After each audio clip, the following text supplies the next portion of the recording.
بسم الله الحمد لله والصلاة والسلام على سيدنا ومولانا رسول الله صلى الله عليه وسلم وبعد. Inch'Allah, aujourd'hui on va continuer la réponse des questions. Alors la question, salam alaikum, j'écoutais des ruqya et je voyais des visions, des nuages presque sombres. Ça signifie que vous êtes au début de l'ouverture de la guérison. Il faut que vous travaillez encore plus pour arriver à voir les nuages blanches. Inch'Allah. Alors, est-ce que j'écoute la ruqya pour retourner la sorcellerie? Je retourne par contre.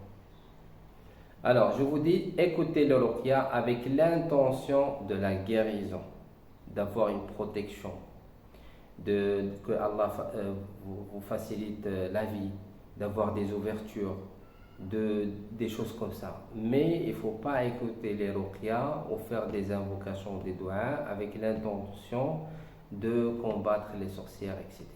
Pourquoi? Parce que vous êtes au début, vous n'êtes pas encore capable de combattre les sorcières, vous n'avez pas assez de protection, assez de lumière, assez de force pour se protéger contre les attaques des sorcières. D'accord? Vaut mieux de se focaliser sur votre problème à vous et rester concentré sur tout ce qui est positif.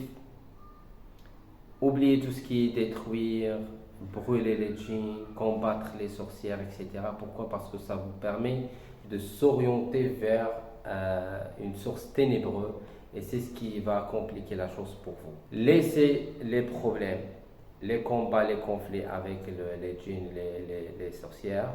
Concentrez-vous sur tout ce qui est positif, sur la lecture, sur le Coran, sur le dhikr, sur les traitements, etc. pour avoir des facilités dans la vie. Si vous restez concentré sur les problèmes, vous aurez que des problèmes. Salam alaikum mon frère, est-ce que tu penses qu'il y a un lien entre nos problèmes de santé et l'évolution de notre mal? Lorsque un mal occulte dépasse des années, entre 5 ans, 10 ans, 15 ans, 20 ans, ça crée des problèmes de santé. Je m'explique. Par exemple, quelqu'un qui est victime d'une sorcellerie, manger. D'accord? Manger, il a mangé. Donc ça reste au début dans le ventre, plutôt dans l'estomac. S'il dépasse 3, 6 mois, 1 an, ça commence à descendre sur les intestins. D'accord? Après, il commence à circuler sur le sang. Après, la personne il aura des taches sur la peau, des problèmes du sang, l'anémie, etc., des maladies bizarres. Et ce qui confirme ça, c'est lorsque la personne il fait des analyses, contacte les médecins, etc., il leur dit qu'on voit quelque chose qui est bizarre, on n'arrive pas à comprendre exactement ce que vous avez comme problème. À chaque fois, chaque médecin il vous dit une explication différente. Donc cela signifie que le mal que vous avez, il est lié au mal occulte. Donc le traitement, il devait être composé par deux traitements. Traitement de la médecine et traitement de mal occulte.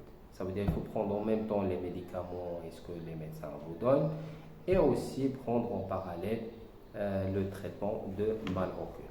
Alors, une question, salam alaikum. Est-ce que vous pouvez nous parler de la sorcellerie faite au qarin, s'il vous plaît?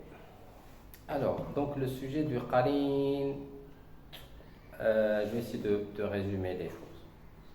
Le qarin, chaque personne, il a un qarin muslim, qarin kafir. Le qarin muslim, c'est le qarin qui vous aide à prendre le chemin d'Allah, avancer dans la religion.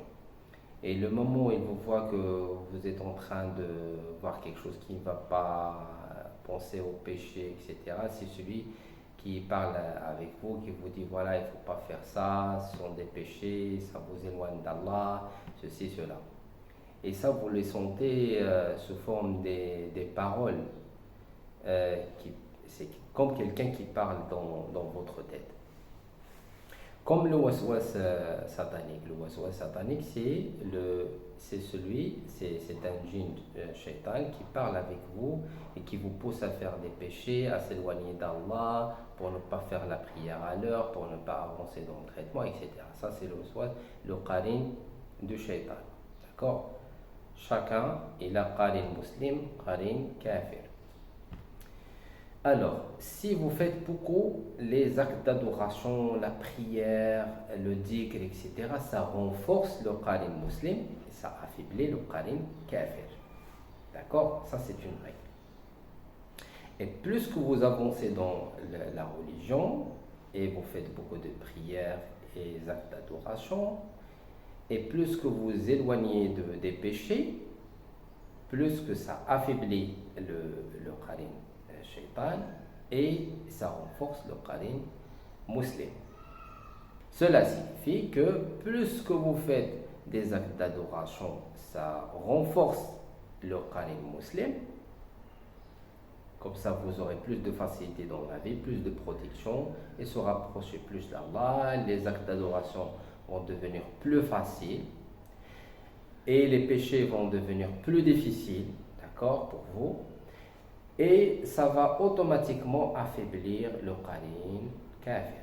Ça veut dire qu'il n'y aura plus de waswas, plus d'impact dans votre vie de la sorcellerie, ni de waswas, ni de mauvaises pensées, ni de mauvaises idées, etc. Donc, ça, ce qu'on parle, la liaison entre un qarin musulman et qarin kafir. Parlons maintenant de la sorcellerie avec ces deux-là.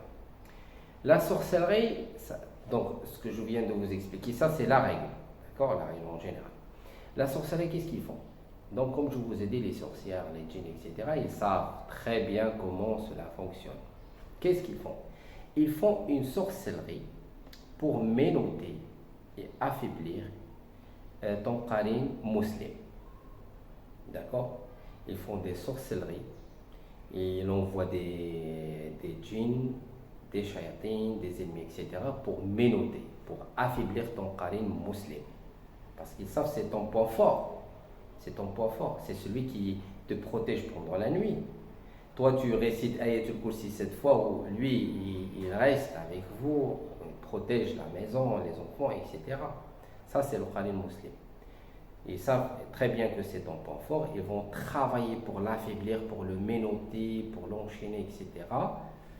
Et aussi, ils vont faire de la sorcellerie pour renforcer le qarin kafir, pour te faire beaucoup de waswas, ne pas faire la prière à l'heure, s'éloigner des actes d'adoration, de dua, de dhikr que tu fais, etc., la lecture du Coran.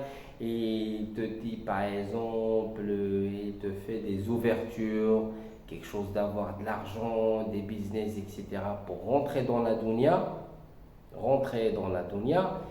et s'éloigner des rituels que vous faites chaque jour. Donc, il travaille pour le long terme. Alors, avec le temps, ça va inverser les choses. Ça va affaiblir le qarin musulman et ça va renforcer le qarin kafir. Comme ça, la sorcellerie et les djinns, ils vont rentrer, ils vont vous attaquer à travers le qarin.